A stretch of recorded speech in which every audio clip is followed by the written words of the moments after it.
Pemirsa, caleg DPR RI Partai Amanat Nasional Ahmad Hafiz Thohir beserta rombongan hadir dalam kegiatan senam rutin yang diadakan warga Jalan Gunung Terang. Dalam kesempatan tersebut, Ahmad Hafiz Thohir memberikan pendidikan politik agar warga menggunakan hak pilihnya dengan bijak.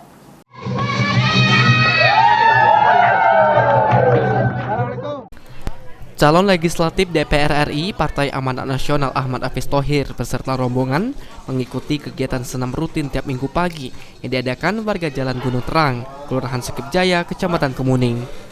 Caleg DPR RI Hafiz Thohir mengatakan kegiatan senam ini merupakan kegiatan positif pada masa krisis ekonomi karena menjadi ruang penyehatan dari segi mental dan juga fisik bagi masyarakat.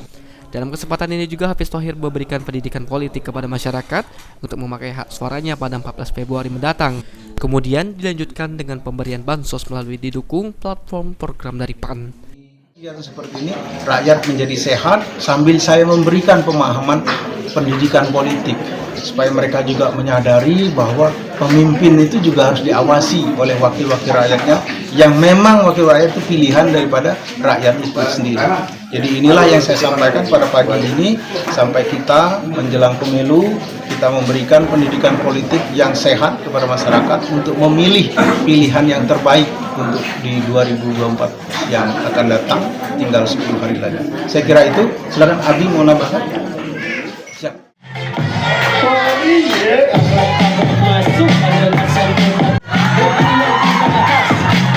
Ditambahkan oleh Hafiz Thohir, pada pemilu ini ditargetkan dapat meraih sekitar 280.000 suara guna menduduki kursi parlemen.